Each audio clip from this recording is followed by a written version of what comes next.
Luker, how are you, sir? Fantastic, man. How are you? I'm good, man. What's up? What you been doing? Man, just doing comedy shows every Friday. A lot. I see them all the fucking time now. It's like they were few and far between. Now it's like every damn weekend. Every damn weekend, man. We are at it, and it's fun and it's miserable, but it's more fun than it is miserable, man. Yeah, miserable. Why? It's just stressful, man. Dude, getting all these comics, man. I know. It must be hard to actually put something together, and with a bunch of degenerates that don't want to show up. Degenerates, man. That is a key word. No, you're right, though. That's a key word for these guys. Man.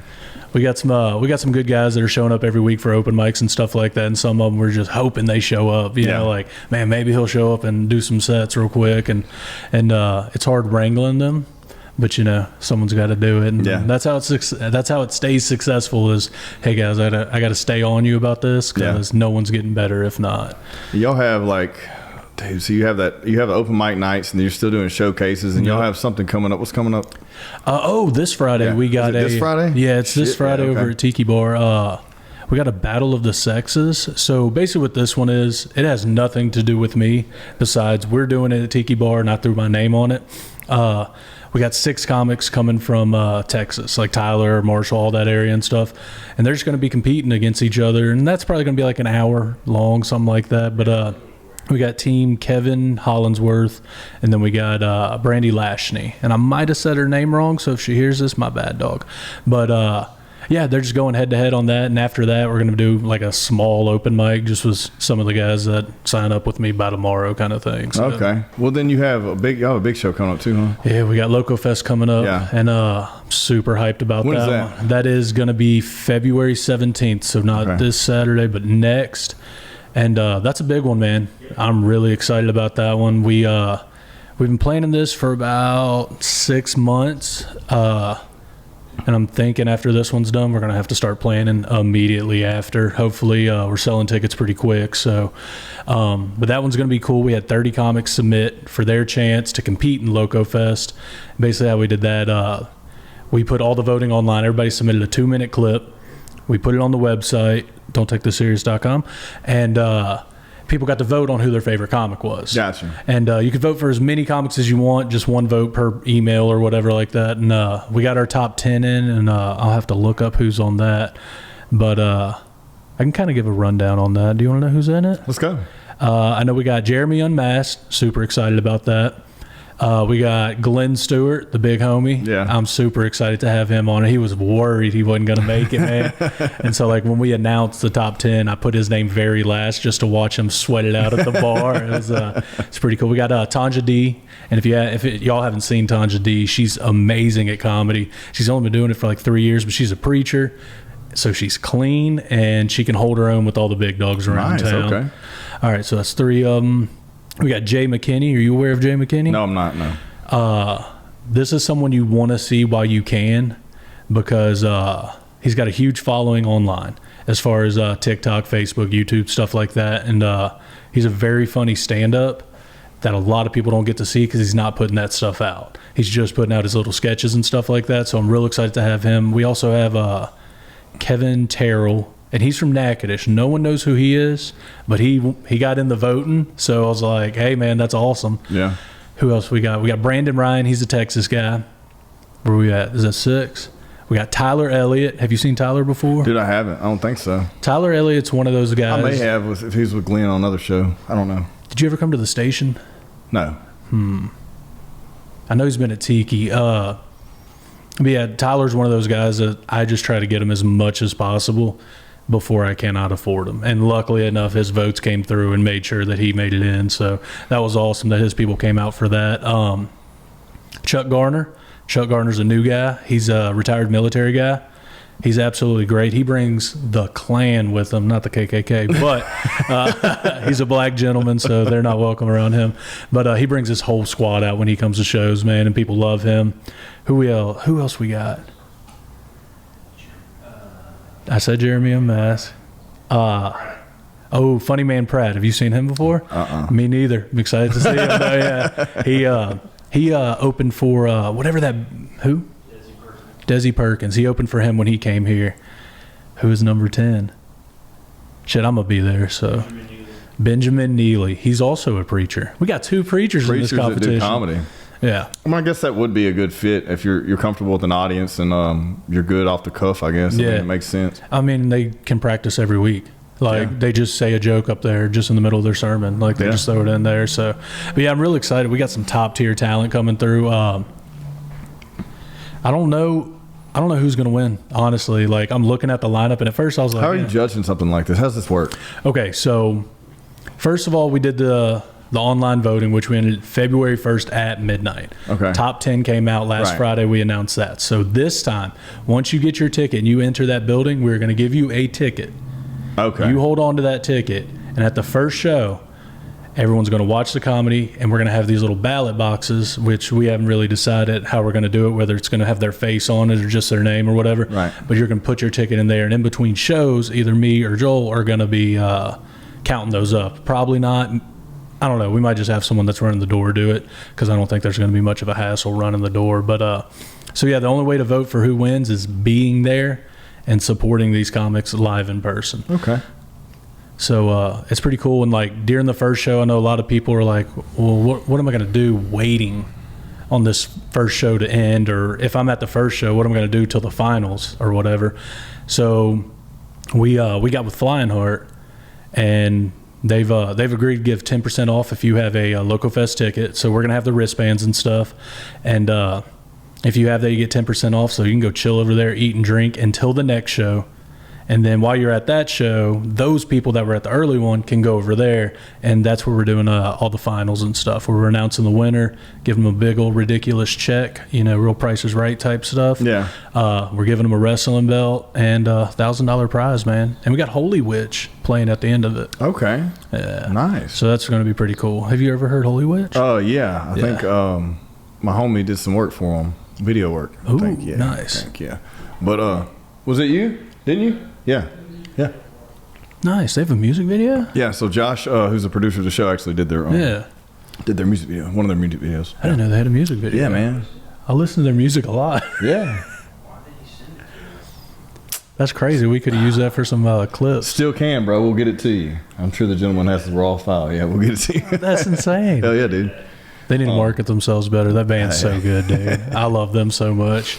Well, okay, so all that's going on. What's new? Are you doing these sets anymore, or are you just focusing on doing this shit? Man, I am still at the point where, like, if I got some new shit to say, I'll say it. And, like, every once in a while, I'll go up and do stuff. I'm not even hosting for the most part over at Tiki anymore. I'm just paying other guys to host just because I ain't got nothing to say all night. Like, I ain't got enough time to fill. I'll be hosting this one just strictly because this is one of those things I am super proud that we're doing, because it's something for the comedians. And I felt like over the last year and a half to almost 2 years, this is kind of what we've been building for, is something where we can showcase these local guys and be like, this is what we have here. Y'all are missing out if y'all haven't seen them. So come see them now, and you can pick who gets to win some stuff. Yeah, because we talked about it last time you were on. It's probably like 8 or 10 months ago. I don't know, it's been a while now. Might not be that long, but anyways, and it seems like a lot has grown just from me the outside looking in already. Yeah, just in that short amount of time. It's really awesome, because now we're getting to a point at Tiki where at first we were like, all right, there's 5 comics here, maybe someone else will show up, but now it's like, hey, sorry, the list is filled up. We got time for 15 comics to perform tonight, and we are turning people away from performing at Tiki Bar sometimes. Yeah, unless I really like them, then I'm like, all right, I got you. But no, so yeah, we're getting a ton of new guys. There's this guy named Alonzo Ortega, and I have told him, and I've been telling everybody, he is the future of Shreveport comedy, and he's done it 10 times. Every single set he does is a brand new. Where's his background from? Like, was just young Mexican dude. I don't know. He just showed up. He talks about living in his car and stuff. And yeah, I don't know what his deal is, but he's amazing. He's won set of the night like 7 times, but he always ends up leaving before we announce set of the night. And so one night he was actually there, and I was like, hey, do not leave. And he's like, what the fuck is his rush? You gonna go? He's sleeping in his car, you said, still? Or is this like, I don't know what his deal is now. I just gave his full name. Yeah. Like, you're not going home. Anybody know Alonzo? Yeah, he sleeps in his car. But yeah, he just like gets up, does his set, and he's like, all right, or doesn't even say goodbye. He's just Irish goodbye, just dips out. I'm like, where's Alonzo? And they're like, oh, he's been gone for like 2 hours. And every time the bartender's like, he got set of the night. I'm like, well, he's not here. Who else? So we got to pick someone else. One time I made him stay, and I was like, you've won this at least 7 times, and you always leave. And he's like, oh, am I good? And I was like, yeah, dude, you're solid, man. Well, I mean, there's a lot. You see a lot now. We talked about this before, but like a little bit, I think. But you know how much the scene has grown. But at a level to where people coming into it, where people are able to, they feel comfortable trying it. Yeah. You know what I mean? Like, and you're giving them that platform, right? Yeah. Because so many people think it's a great idea, and it kind of, I guess the new kind of new breath of comedies coming through the past couple of years, and it's like it seems a little bit exciting. Like even if you're someone that wouldn't tell jokes, it almost is like, man, I might could do that. Well, shit, I need to try. Well, if you don't have anywhere to try, or if they're only just is one big ass comedy club and you can't get it in open mic, or it's extremely overwhelming and there's a crowd of a couple hundred people, or you know what I mean? And so that's why I like Tiki so much, because like we'll have guys that have never done it and they're like, hey, I want to try comedy. What do I have to do? And I was like, there's a piece of paper and you just write your name on it. And that's it. Yeah. And they're like, oh, it's that easy? I was like, yeah, dude, you don't even got to be funny. I don't care. And they're like, well, this one guy, he came up, he sent his girlfriend over to talk to me. She was like, hey, my boyfriend wants to try comedy. And I was like, cool. He's never done it? She was like, nah. And I was like, all right, cool. Yeah, let's get him on. She was like, well, he's not ready yet. And I was like, why are we talking then?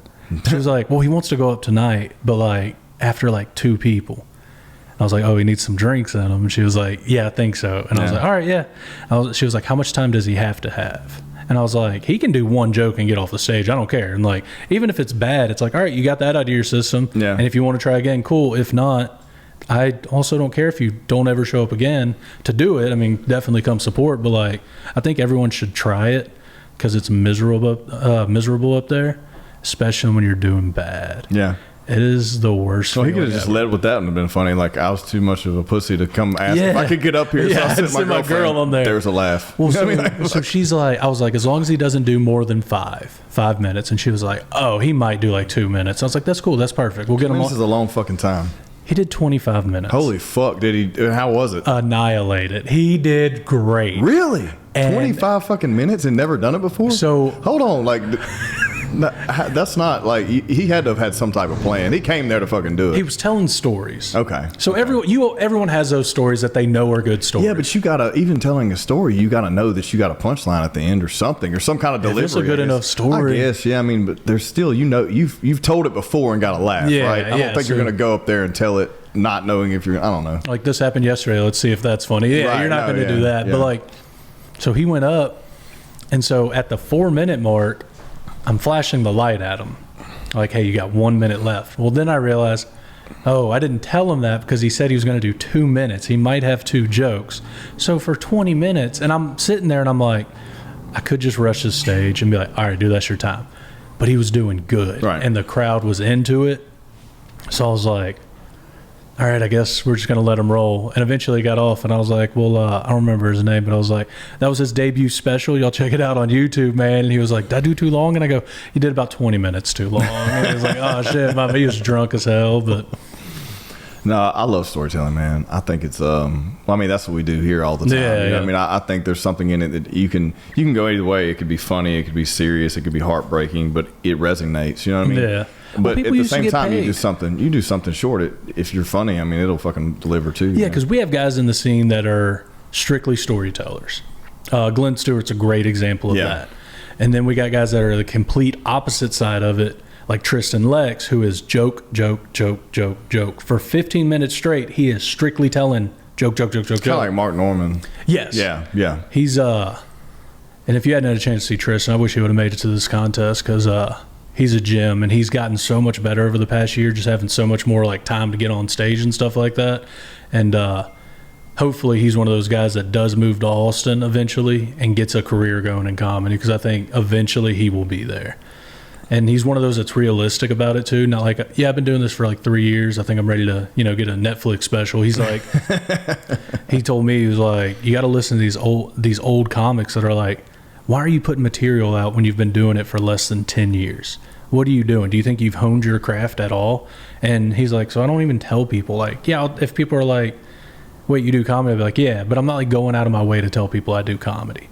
And so he's one of those realistic guys to where we got some guys that are like, no, I'm just great, so you need to come check it out. Well, it's interesting too when you talk about old comics and old sets. Like if you watch some old sets, there's some of those comics that it sticks with you no matter what time of year, or what year you watch or what decade you watch it, it's going to be funny. And there's a lot of comedy that you could watch now and you're like, this shit's not that funny anymore. Comedy's one of those things that doesn't really age well, right? Like, because a lot of it, even on specials, like, they try not to be so topical, but it's something that happened. Like, you watch anything, let's say Trump doesn't get elected this year. Yeah, the election or COVID, like all that shit around that. Like, it's you like, got a 2-year shelf life, maybe. And even some of like the best comics that have that in specials, like Nate Bargatze, he talks about it in his special, or his, maybe not the last one, but the one before.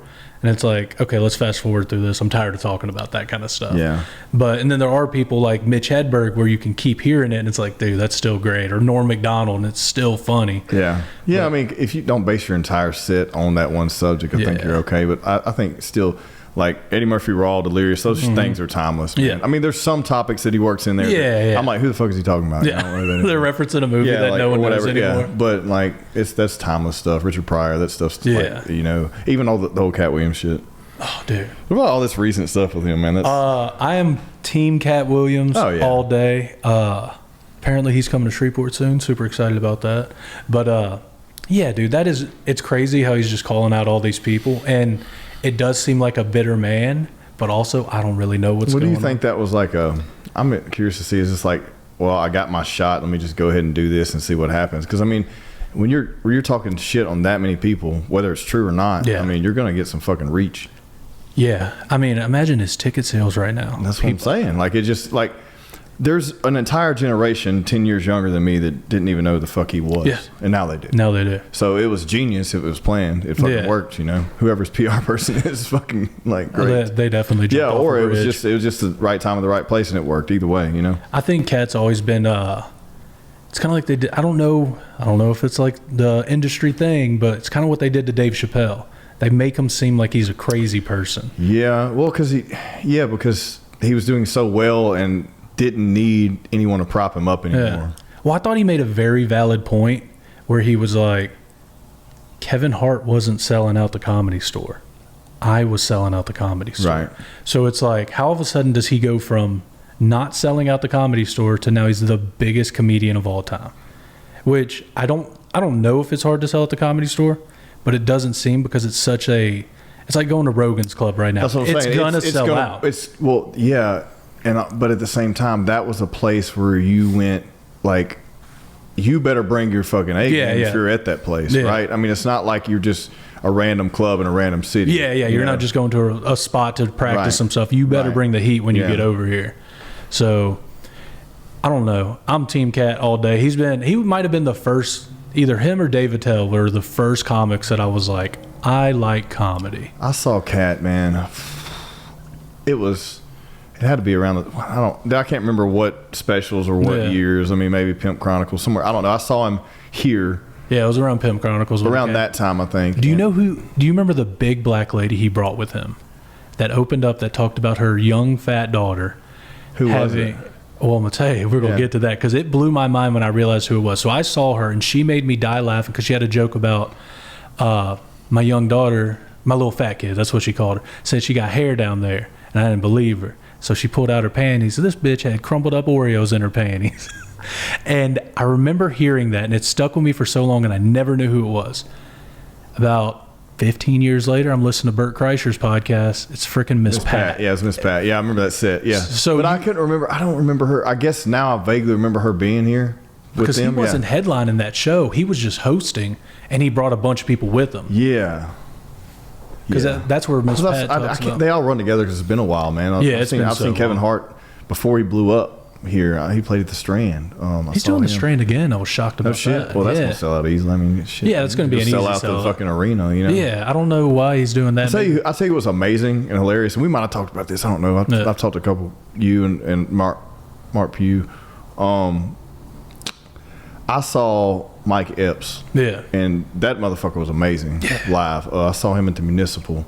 And I was like one of the only white dudes there, bro. Yeah. I was almost nervous because it was like me and some friends, like we're the only white people. And then the only other white people was like had a partner who was black. Like, we're just like fucking standing there. I'm like, we're probably gonna leave the show early, man, because I don't want to be fucking awkward walking out of here. We feel like he's closing. This white and then half the jokes are hating on white people. I'm like, fuck. I'm just sitting here like, should I laugh? Should I not laugh? It's fucking hilarious. I'm laughing. I don't care. But he was great too, man. I've seen. Well, that's one thing that I realized. So when we have shows with multiple black comedians on, I have realized we have to put a white person in between, unless it's just an all black show, which is whatever. But we have to put a white person in between because 9 times out of 10, a black comic is going to have a joke about white people. Right. And then if you immediately throw another one on and they have jokes about it, all of a sudden the white people in the crowd are like, all right, I guess I do suck. On my back. Like, even though it's all jokes, but like I started realizing, I'm like, we're losing people. Yeah. My buddies was like, do you think it's because there's so many white jokes and there's so many white people in here? And you're also great too. Even if you're the demographic they're hating on, it's still fucking funny. Yeah. Like, this is like some of this is a fucking stereotype that is we true. do like mayonnaise, yeah. Fucking dumb shit. Yeah, but I did notice that at that show, which surprisingly I went to a Kevin Hart show and it was like 80% white. Oh yeah. And I thought that was interesting, and those were all around the same time of each other. Yeah. And but the industry is just I don't know. I love it. I love just being a fan. Like, I would never want to really try it, but I said something about that at one time, but I just enjoy like the atmosphere. Yeah, me too. And unfortunately, I got to do it. Yeah. I just want to chill, man. Well, I enjoy that everyone knows if you go firstly, it's annoying. The hecklers are always annoying, right? Yeah, it's the worst. And then it's also annoying if someone goes there with the expectation of not getting their feelings hurt. You know? Yeah, and that's one thing that's been great about it, like, because like you kept seeing people getting canceled left and right over saying stuff, and I'm like, well, I think some wild shit, and that's what I'm putting on this paper, and that's probably what I'm gonna put out in the world. But every single show, man, we have had maybe one instance where someone got mad at a comic, and I think it was over at the station, and Glenn said a joke, and this lady... Well, he's pretty fucking offensive. Yeah. He's a dirtbag, man. That's all. She was in a wheelchair, and he called her Paula Dean. It was some old white lady that her like 16 or 17-year-old daughter convinced her to come to the show. And and she was like, and he goes, "What's wrong, Paula Dean? You don't like these jokes?" And then she was like, and like that was it. And no, you're thinking of the other wheelchair lady. She get multiple wheelchair incidents. She approached that one, and then at the end, she was like, "I love this." Yeah, what did he call her? He might have called her Professor X or something like that, dude. We've had so many situations where like, it's funny because it's certain comics that get stuck with their foot in their mouth a lot. I'm just going to call Glenn out on these because these are great. We're at Tiki one Friday, and this guy has like a broken leg. It's in a cast. And he goes, "How'd you hurt your leg, man?" He goes, "I got injured at work." And he's like, "Nice." And he goes, "I can't use my leg ever again." He goes, "Not nice." And like, it just kind of killed the whole vibe. Literally the next day, we're over at the Elks Lodge. We're not allowed back there. But we're at the Elks Lodge, and some old dude is straight up walking like a cowboy, like old school cowboy. He goes, "Where are you going there, gunslinger?" And someone goes, "He has MS." And Glenn's just like, all right. And he probably had like 20 more minutes to do it. He did like 5, and he's like, all right, I'm Glenn Stewart. Just getting nothing after that. But 2 days in a row, and I was like, man, you're eating it up there. But yeah, but you're gonna have that. You know what I mean? Yeah, if you call that's your someone out style. on Like his style is crowd work and talking shit. Aggressive. And there's some people that just, like I said, just storytellers, and they resonate well. And then there's those one-liners, you know. Yeah. And that's what I like about this community, man. There's so many people, and like it's finally getting to a point where like the good comics in town are like, oh wait, he's actually doing something over there. Let's go check that out. And we've basically, I don't think there's one comedian in town that's just not on what we're doing, like not for it. You know, there might be one or two that hide it well, but it's at a point to where before, like I said, we had 6 or 7 people involved, and now we're turning people away because like, dude, we just don't have time. Like we can't go till 1 o'clock in the morning just telling jokes. Yeah. So, but I mean, that's a good problem to have, man. It's a good problem to have because you're going to weed out the ones that are good and the ones that aren't, and you're still giving people opportunities to come up and and talk shit and see if it'll stick, and that's another thing. It takes some fucking balls, man. Yeah. Man or woman, like, or whatever you are, to get up there and like to like put all that aside and just say, okay, I'm going to talk some shit here and see if I can get a emotional reaction. Yeah, see if I can get something out of it. Right, whether it's a boo or a fucking laugh. Yeah, just let me get something. Still, it's just like anything else. Like you can't talk shit on someone. Yeah, you can say your joke sucked or whatever, but like if you're not going to get up there, shut the fuck up and let's see what the show does. My favorite thing is when someone heckles me, I'm always like, "He see his microphone?" Like, yeah, I'm like, that means it's my turn. We can talk later, but this is my turn to talk. Yeah, I never get it. I don't understand the whole yelling. Well, I mean, I do understand the shit-faced. I do understand the shit-faced ones that feel like they want to be part of the conversation, like making it about them. I get that. There's all, and if I guess it's like a probability percentage thing. Like you take 200 people, you put them in a room, there's going to be 2 or 3 cocksuckers. You know what I mean? Yeah, for sure. There's going to be some pieces of shit. And some of them may be sitting in one of them close to you. It's like, okay, what are the odds here? They purposely got there because they wanted it to be about them. Yeah. Well, you were there at the first East Bank show, and that lady. Dude, it was like, are you fucking kidding me? Dude, and they were shit-faced too. And then she got in our picture afterwards. Yeah. And we just like made her into a ghost on the photo. That was hilarious. Fuck that lady. If you're listening, fuck you. Yeah, she was funny though. She was the one that stole that merch, but she took it off the door guy and like just kept hounding him until he just gave it to her. I was like, geez, dude, like, what are we doing?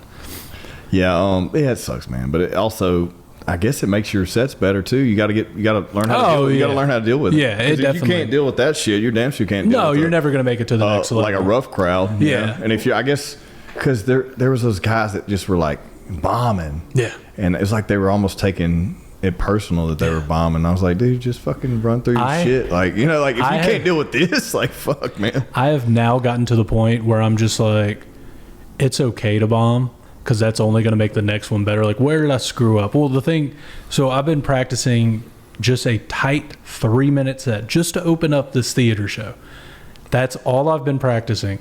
And it worked 2 weeks in a row. And I was like, cool, I'll get one more under my belt and I'll be solid with this set. And I ate shit. I stretched that 3-minute shit eating to a 7-minute shit eating. Why did you eat shit? What do you think happened? Same jokes. I know they work. That's the thing. I know these jokes work, just a different audience. Right. I didn't do anything different. That definitely matters. Yeah, and it's so weird, like, because the audience we're getting in East Bank is definitely not the audience we're getting in No, Tiki. you're getting a virgin audience here. Yeah. Well, from what I've seen, the one show I was at, you know, I'm like, there was these people just see it and they're like, oh, this sounds like a good idea. We went to Blue Collar Comedy Tour 10 years ago, or 15 years ago. I love Jeff Dunham. Yeah. I hope they got puppets. We saw Ron White at the casino. Let's go. Yeah. So it's a really weird one. That's why it's like it's cool when the Tiki crowd shows up because we're obviously not pulling the same numbers. I think last Friday we probably had 60 to 70 people in there, which is a big crowd for Tiki Bar. But on open mic nights, we usually high end is like 40, low end to 15. Those 15 to 40, they're coming to the big ones, but they're also mixing in between. So they know what the deal is. And we're not getting too many people that are just like brand new to it unless it's a showcase. So people are hearing the crazy shit and they're 100% cool with it. Well, yeah, I mean, that's a scene where people are now going back to, they're enjoying it. Like it's a culture thing. It's different from someone just coming to a show because the show showed up and they've never been to one. Yeah. Or maybe they went to one a couple years ago. And it's next to the restaurant they love. Right. So it's like, oh, we're going to make a date night out of this. Versus you have now created a captive audience who is basically vetting you for bigger work. And it kind of sucks too because obviously I love our Tiki crowd. But they're very sweet to us. Yeah. So I don't know if things are really working or if this is how the real world of comedy is going to work. Like I think it's spoiling a lot of comics because now we've got people who are fans of these comics. Like, oh, Clyde Williams is going up. Mm-hmm. Fantastic. Can't wait to see him. And stuff like that. It's like what happened to Mark Pugh. People will show up to see Mark Pugh. That is fucking hilarious, man. He's great. He's hilarious. I don't know where he lives now. Really? He might be here. He might be also. Mark, where you at, bro? I haven't heard from him or seen him. He was. He's been in our last few open mics. He had a show last Thursday. He had a show over at LOL. Okay. And that was a pretty cool show. They had. You had never seen Jeremy Unmasked either, huh? Mm-mm. So you've just been to the East Bank shows. So I've been to 7 Tap shows. Oh, okay. And then the East Bank, and then I haven't been anything lately, dude. I'm trying to. Tyler Elliott was at East Bank, or not East Bank, 7th Tap. I think that's what I'm saying. I think I saw. He's a real I almost called him. He was at the second show that we did there. I was the first or the second one. You were at the first. You were at the big one. That one was okay. big. Yeah. He was at the third one then. Tyler Elliott. Yeah, because it was a decent crowd for that. Because our second one, we had like 12 people there. And we just made everyone scoot up close. We're like, we're going to have a good one then. No, you had like 100 and something people there when I went, or more than that. That one was awesome. That was when the mic kept going out constantly. Yeah. And I just was yelling over it. And I was like, screw it, we're going to get these jokes out, man. Yeah. That, Seven's Tap. Holler at us, dude. We want to do it again. Well, they're coming. They're coming next door, bro. Give them about another month or so, and they'll be wide open. They keep saying a month or so. They've been we're good. We're good. I went down there yesterday. Is it dope? Yeah, they're good. They're good to go, bro. I like their beers. So it's going to be. I'm not going to tell any of their business because it ain't mine, but I know they're going to open, and other people know that. I just don't know the date yet, but they're definitely right there, man. Tell the world we're all out here. Seventh Tap your business. Yeah, but excited to have them down here, man. Yeah, I like this area. You know what I really like about this area? It's a bunch of rich white people. They love hanging down here. There's a bunch of fucking broke white people that hang out there. Broke ones here? I don't like you guys. You hadn't been here in like weekends at night. It's fucking just a bunch of young ass kids. Is it rowdy? Oh yeah, dude. Like after fucking 9, yeah, it's ridiculous. It's not bad. You know, the good thing about here is that the good thing about this area is you don't have to worry about bullshit. There's always police down here. Yeah. And I know people are like, fuck the cops, but no, man, you need those people here. Yeah. So you can, one, enjoy your evening, not have to worry about bullshit. If you're an adult, if you're finally a fucking adult and you're like over 25, it's like, okay, I want to go out and have a good time without any bullshit. Yeah. And so down here you can easily do that. You can walk from restaurant to bar to restaurant to venue. You can bar hop down here. Right. That's great. Open container. Also, you can do it and feel safe. Yeah. You know what I mean? Not have to worry about somebody coming up and pickpocketing you or talking shit. Or homeless people. Yeah, no homeless people. No downtown homeless people. Is so nerve-wracking at night. Yeah, man. Downtown Shreveport, dude. Look, man, it's unfortunate that I don't like. Look, this is where we're from. You know, it's like, but that's literally a rock throw away, and the fucking environment's 1,000% different. Yeah, it's so weird. Like, I don't know. We used to party down there all the time, and it was ratchet. Yeah. But there's a difference between ratchet and sketchy, I think. You know what I mean? Like it was ratchet. But everyone was still kind of on the up and up. Yeah, and there was still fights police and stuff, down there. Yeah, there was always fights and shit. There wasn't like stabbings. There wasn't like fucking homeless people in every corner. You're still bar hopping and running around the places. You know, you felt even at 2 a.m. when you're having, you know, barely alive, and you still stumble to fucking Phoenix, like and somehow make it out of there and make it home alive. Like that, you couldn't do that now. I don't think. Like I wouldn't fucking do it now. I like drinking in one specific area when I drink. Like, because you're old. You didn't like that when you were young, probably. Come on now. Dude, you know how many times I passed out in the field, man? Yeah, you're right. But like now it's like, I don't want to go if I am drinking, that's where I'm staying to drink. Like sometimes we'll be some places that like, sometimes at Tiki, it'll kind of be slowing down, calming down. And everyone's like, let's go to Central. And I'm like, I'm trying to drink right here where I'm at. And they're like, well, they got this going on. I'm like, yeah, I'm still trying to drink right where I'm at. I've gotten that way. Like I'll have like a couple cocktails at dinner because I've kind of scaled that back a lot. Yeah. Give me a buzz, eat, and then I don't really fucking drink no more. It's like, okay, I had enough. I'm good. You know, like I don't used to.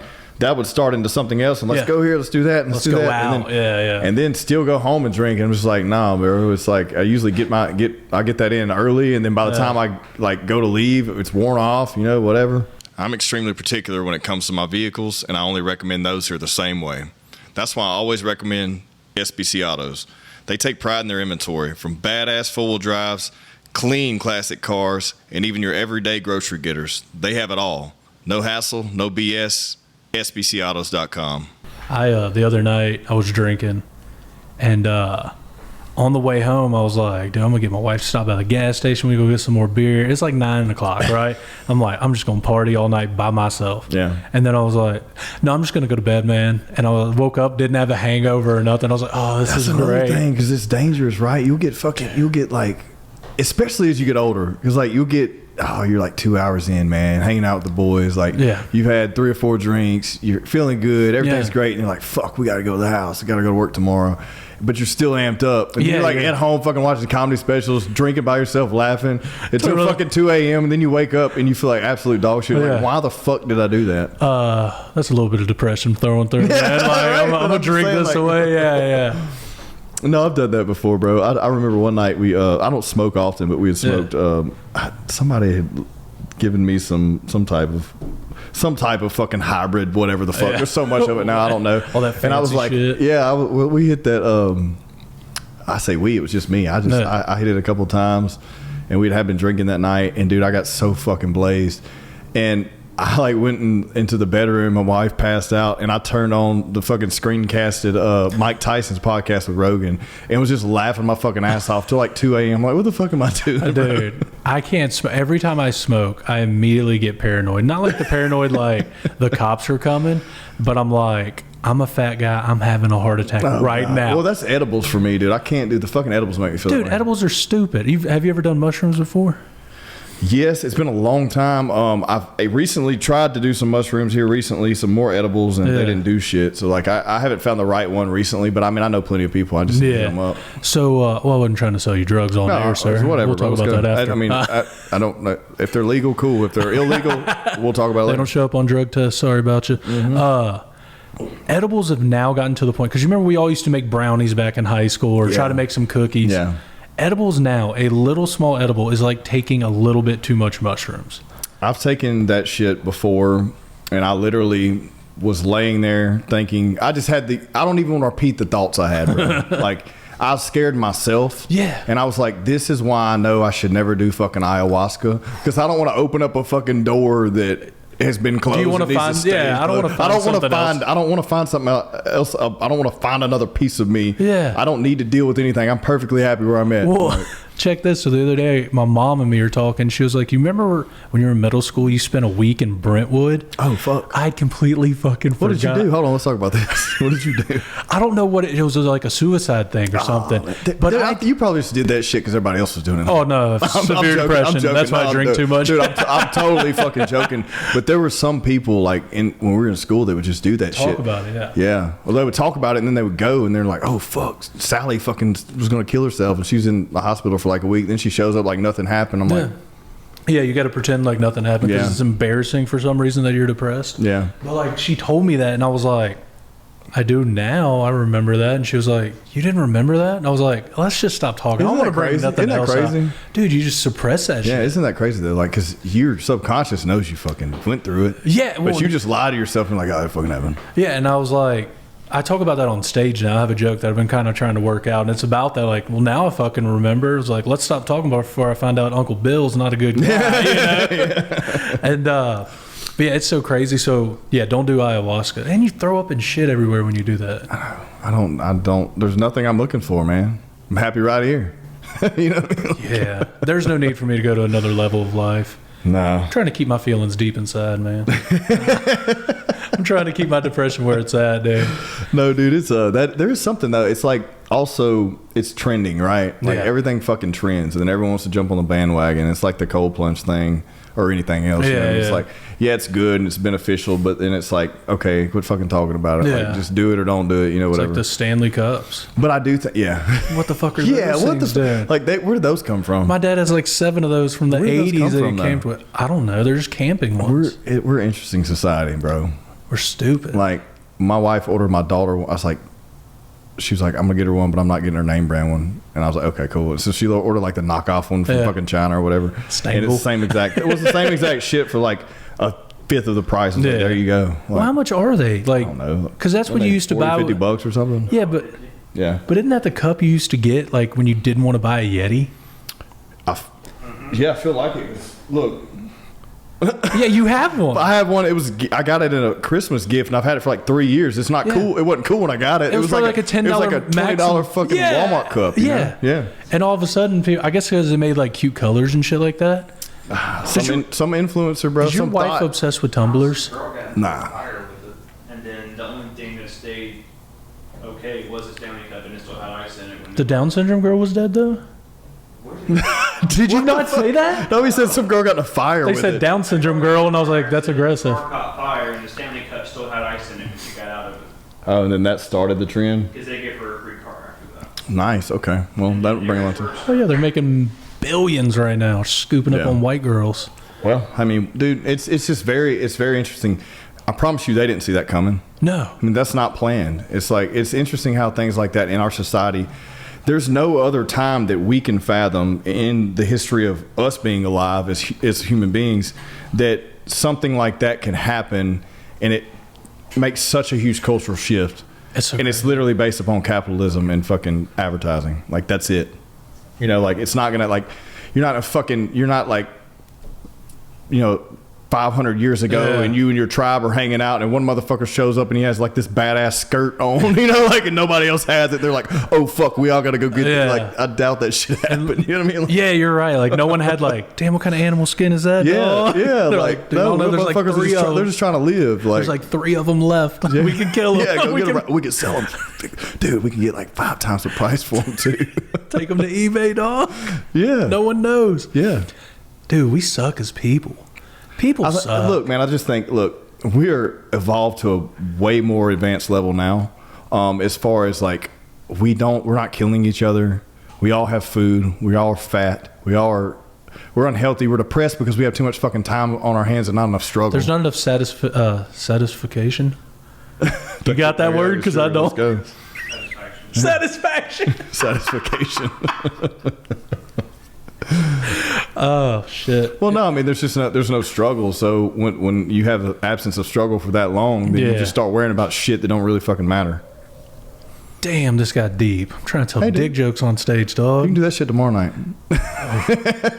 I'm so tired of doing comedy. I say that every time, but every time I have a good set, I'm like, dude, I'm so fucking good at love comedy, this man. shit, yeah. It's my least favorite thing ever. Well, I've noticed that with comedians, talking to any of them or listening to them, that you guys are very intelligent. Like, to be able to generate that type of, like, first of all, a thought that transposes into a delivery that then gets a reaction. Like, that's a fucking process. And like, it's an art. It's just like writing music. It's the same thing. Like, as far as like taking something, creating it out of thin air, and then delivering it to get an emotional reaction. Yeah. Like, it's not something that, I mean, maybe for a while it was frowned upon because motherfuckers were saying, you know, like you said, dick jokes and stuff like that. But still, they're still running through those sets and still getting a reaction. Yeah. You know, that's just like a cheat code for a little while. Yeah. You know what I mean?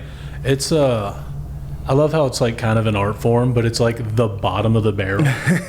Like, you would definitely hire a clown before you would a comedian. Nah, man, maybe not you. Look, I disagree because I think we're in a time now where that art form's appreciated more than ever because there's been so much divide.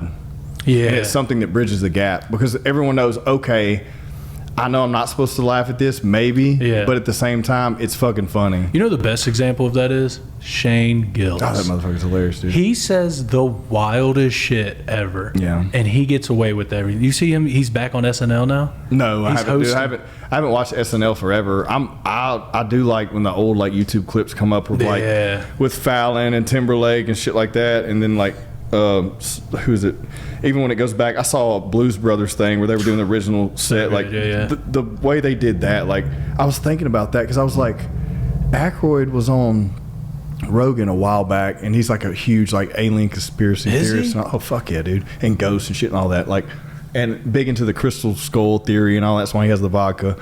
Go listen to it. It's interesting. Oh, that is Dan Aykroyd's vodka. Yeah. So they never even talked about like they were 2 experienced comedians that literally started a bullshit band that premiered on a fucking nationwide, TV show, and then got a huge following over it, and was remaking original songs. Like, I mean, excuse me, they were covering songs, and then created a whole movie out of it, and it was fucking amazing. Like, what's your favorite line from that movie?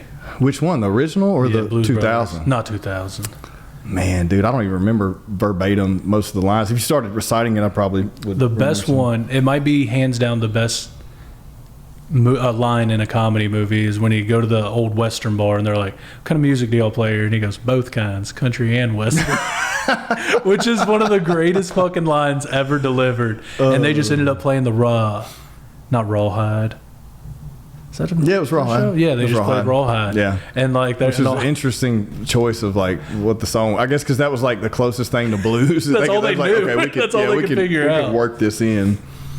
But no, dude, that movie was amazing, and what they did was amazing, and that's something like they're comedians. They weren't musicians. I mean, maybe like they knew how to play. They knew how to play, but they're not like they weren't. Well, they weren't even doing anything. They had a band around them. Yeah, I think like they had a harmonica, and who knows if that was him playing the harmonica? You know? Oh yeah, it was definitely Dan Aykroyd. You think? Oh fuck yeah, dude. What's your favorite comedy movie? Top 3, no particular order. Man. I'm weird with Waterboy. 100% favorite. Really? 100 fucking percent. I can recite every fucking word out of that movie. I love that movie. Adam Sandler, like going on a tear there for that whole 10 years, like just amazing. I think being great. Probably I'd say number 1. Like I don't know about a 2 and 3, man. Like there's so many good ones. I think Airplane has to be in there. Airplane. So we're taking it back further a little bit, yeah. Airplane's hands down. Dude, I haven't seen Airplane probably since I've developed into a new state of mind in adulthood. I need to rewatch it. You know when you develop further in life and you can appreciate stuff. You need like we used to watch Caddyshack and I was like, this is funny, but really I need to. Caddyshack's so good now. I need to rewatch it. Now that you're a grown up, you can appreciate it for some reason.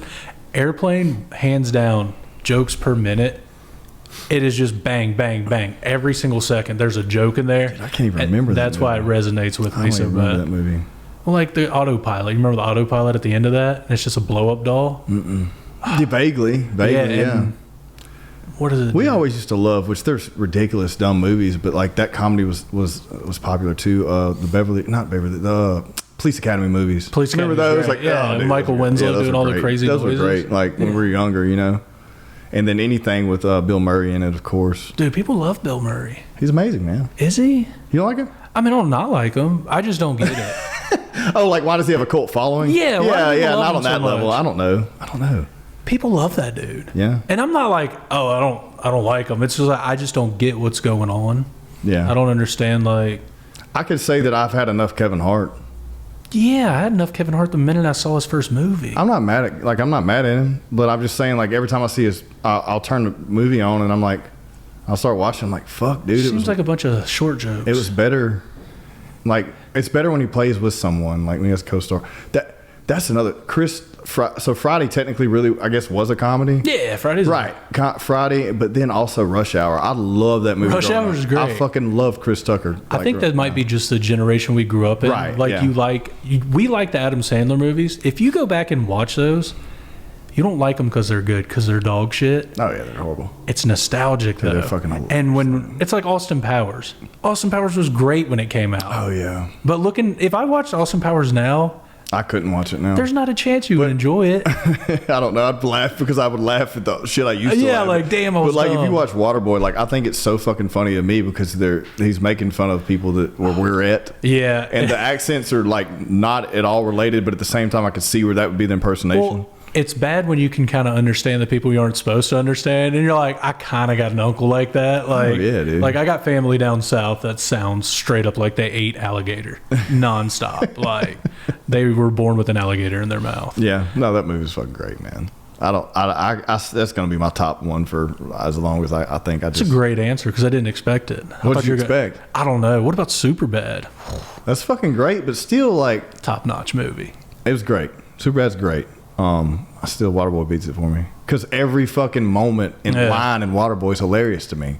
I mean, he just plays. Superbad was fucking hilarious though. But he just plays like an autistic guy in every role he's in.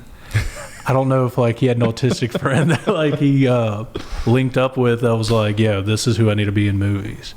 I'm just shitting on all these big name guys while I'm over here trying to play a little festival. Little Nicky was hilarious. We had a comic that was Happy Gilmore was hilarious. We had a comic that had a joke about 51st Dates, and he was like, "You ever watch a horror movie and not realize it's a horror movie till halfway through?" He's like 51st Dates, and he just goes in and he's like, he's just convincing this lady like every single day that they need to have sex. Oh, yeah. Have you seen Uncut Gems? Dude, great movie. Fucking amazing. Very shocking. I was like, amazing. He's got chops too. He can do this. Dude, I was blown away. He's supposed to be working on a film now that's another drama, I believe. Something to do with space or something. You see Hubie Halloween? Yeah, it was horrible. That was a piece of garbage. It was horrible. Loved it. It was too much. No, I loved it. Yeah, I mean, you got to watch it because it's him. But another autistic guy he plays. Kids loved it, you know. I think I just watched it with my wife. I don't even think we involved children in it. We were like, we're going to watch this. I let the kids watch it. They loved it. I let them watch Little Nicky the other day. It was great. Oh, forget about Little Nicky, dude. Yeah, he consistently plays someone with mental disabilities. Mm-hmm. Yeah. But Uncut Gems, I was very surprised. I didn't know we were going to get on like talking about movies. And here lately, I haven't had time to watch anything. And you know, everyone's like kind of show happy and binge happy on shows, and I don't ever have fucking time to do that. But like, I rewatched that movie. I was telling my wife, I was like, "You need to fucking watch this," and so we sat down and watched it. And I was like, "Holy shit, man! I don't know that one of the best dramas." I think because he evolved to that character, and that like he was so fucking on point, delivering that that person, that role, because that's what his it's what his demographic is. And it's how good was Kevin Garnett in that too? It was great. Who saw that coming, dude? Yeah. Some basketball superstars like, I'm an actor now. Yeah. Yeah, dude. Now we talking movies. Hey, dude, fuck I just had to throw it. I ask everyone because I always like to do top 3, no particular order, because it ruins things. Like, what's your top 3 movies, no particular order? I don't know. We've done talked about like, fuck. Because a comedy never falls in your actual top 3. You don't think so? No. Can you name one comedy that would be in your top 3 favorite movies of all time? Waterboy, man. I'm telling you, it's there. It's fucking there, dude. I love it. I watch it every morning before. I just love it. Like Borat's fucking hilarious to me too. That dude. They're horrible movies, but they're fucking great. Have you seen him trying to do all that? He's trying not cancel people, but he's like trying to call people out on their bullshit. It's like, do you not remember you being a huge piece of shit for the longest time, man? I don't keep up with any of that shit, dude. I'm really into like, I love Marvel movies, I guess, but you know what's going to fucking happen. I think because we were young and that shit come out, and you're like, now they're making it into movies. We grew up on X-Men. Yeah. You know it's going to fucking, what's going to happen. Yeah. But you got to watch it. You know what I mean? So many people complain about Marvel movies. I'm like, dude, I watch it with the kids and we fucking love it. Every time one comes out, we go watch them bitches. I love it. You cannot give me enough Marvel shows, movies. No, I don't care how trash it. What's that one with the Native American?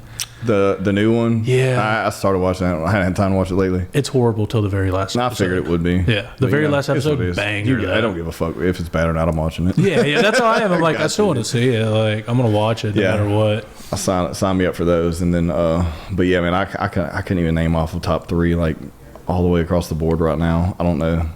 I really enjoy, like, those, I know it's not, like, ridiculous action movies, but, like, the war stuff, like the, shit with, I can't remember the name, like the special operations shit and stuff like that. I love shit like SEAL that. 6 shit. Yeah, stuff like that. That shit's cool to me, just because it's a reenactment of what actually happened. And it brings that to light, that you glamorize these people, and yes, they did a lot, but also like, this is why they're fucked up and this is why they need help. You know what I mean? Yeah.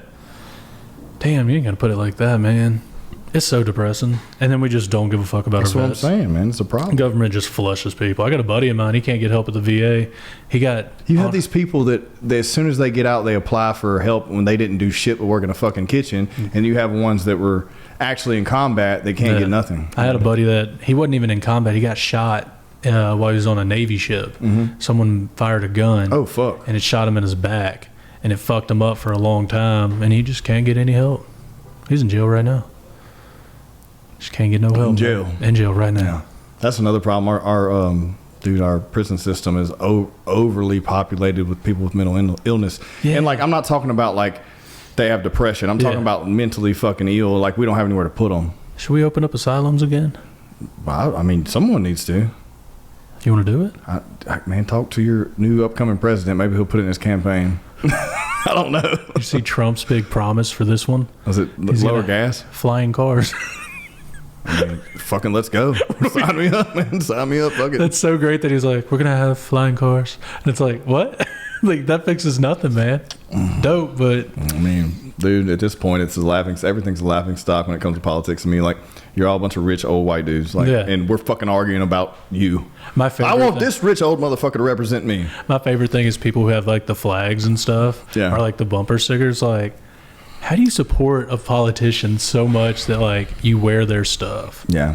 I mean, I get, like, you maybe behind one ideology or something, but taking that and making it your identity, dude, it's crazy. That's depressing to me. Like, you want to talk about depressing? That's depressing to me. Like, you take that entire fucking, that's now your identity. Yeah. That's your identity on social media. That's your identity of the people you hang out with. Like, that's fucking depressing. It's like when beards first became popular again, and people were like, "I'm a bearded car salesman. I'm your bearded chef," and it's like bearded real estate agent.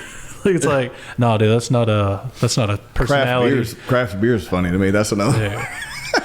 Craft beer guys are great. I like a craft beer, but I respect the fuck out of the craft beers guys that have not let it go. Oh, dude. I'm like, you're a fucking warrior, dude. I love you. You know, like the ones that just were trying it, like it's kind of like dipping their toe in the water, say, okay, I'm going to show up, man bun, grow my beard out, skinny jeans, and then we're going to drink some alcohol. You know, and these motherfuckers are like, I'm not taking a shower.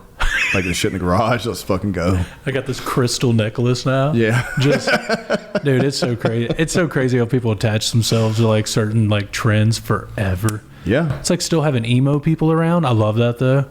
I was lucky because like I was a fat growing up. I was a fat. I just said that, but I was fat growing up. So I was a fat for a little while too, bro. I was a fat for a good 4 or 5 years. Yeah. Dude, so I couldn't got picked on enough to. I got a fight, and I was like, okay, I got to get my shit together. No, dude. Don't ever get your shit together. I did, bro. I know. I see you. Back. I see you in that shirt, dog. I see what's happening right now. But it's like I never had those embarrassing photos of me dressed up with like the emo look because the clothes didn't fit me, and all my buddies all had the girl jeans and like all the crazy shit. And I was like, I still dress like a high schooler. But yeah, no, I was the douchebag with like the highlighted hair with the swoop and shit. I was the crowd I was in. That's the crowd I was in for a little while. Fantastic, dude. Yeah. Before that, it was band, overweight, zits, and band. then you got prep with the highlights and the swoop. Yeah, bro.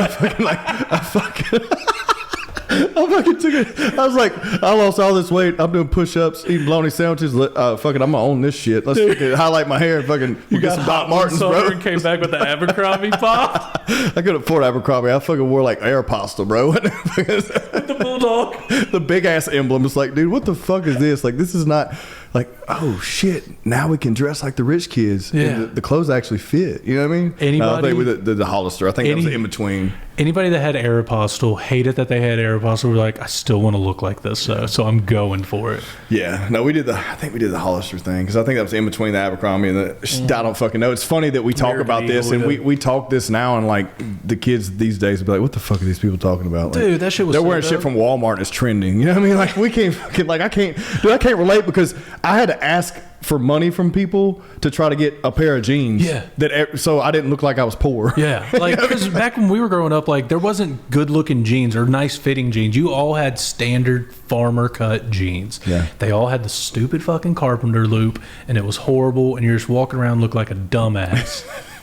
You either had that or you had the expensive clothes. Yeah. Now, if you go to Walmart, you can get joggers. No, you can get some dope shit. Dude, their graphic design or their graphic tees, I have like 6 wrestling shirts from like 90s wrestlers. I hate when I go in public and people look at my shirt and I'm wearing a wrestling shirt. I'm like, I'm not a dork who still watches wrestling. I swear to God. I would own it. I don't still watch it, but I wear a shirt, dude. Yeah, exactly. Yeah. But like back then, like they used to have shirts that would be like, sarcastic is my love language or whatever the shit it was, just the lamest shit. Yeah, I remember when the graphic tees got popular again. It was like we were like, I don't remember what it was. We all like had different graphic tees and they would have puns. It was like when like I'm with the gun show or whatever shit like that. Like we thought that was the funniest shit ever because we didn't have like that was like some 70s shit that they brought back when we were kids. We're like, oh fuck, this is hilarious. I remember my buddy got one from his aunt. So when your aunt buys you a shirt, it's never a good shirt. We all can agree on this. She's not gonna, unless you sent her the link and was like, I like this, or your mom just hooked it up and was like, he wears this shit. But my buddy's aunt got him a shirt and had a paper football and it just said paper football champion, and I was like, that's the fucking coolest shirt I've ever seen in my life, man. And he was like, is it not dorky? And I was like, no, it is a dope shirt. It's hilarious. It's a great shirt. No, dude, I don't know if you ever had this. You have like your grandma that would buy you the wrong gender shit and would think it was like fucking men's clothes. You know what I mean? Like, did you ever have that? My fucking grandma would do that shit. She'd buy us clothes. She'd be like, I found this on sale. And you give it to you and it's like a fucking wolf on it. But it's like, this is a 16, grandma, and it's not kid. It's not a kid 16. I think it's supposed to be a large. You know, like fucking. It's got a. It had a fucking different fit to it. I was like, I'm pretty sure this is not a tank top. male it's shirt. A spaghetti strap shirt. Yeah, dude. Yeah, dude. I've never had the wrong gender given to me, but I know exactly what. No, I've had that before. I remember that shit. That's insane. Well, what else is going on? We need to wrap this thing up, bro. That's it, man. I feel like we go all night. But we just got Loco Fest coming up. Okay. Tickets are moving quick. If you want to get them while you can. 10% off with your tickets purchase over at Flying Heart. So stay over there in between shows or whatever the deal is. If you want to come early and eat and go to the late show, cool. If you want to go to the late show and just say the same thing twice, whatever it is. Yeah, if you're not at the first show, then go eat during the first show. And if you're at the late show, go eat during the first show. I might have done it again. Anyway, I feel like that works. Don'tTakeThisSerious.com. That's where you got all the ticket links. You got all the videos from the comics. You can go watch what you're about to see. They're obviously going to have some different jokes up there when they're performing. So we got some strong talent, and I'm super excited about it. Awesome. Let's wrap it. Appreciate it, man.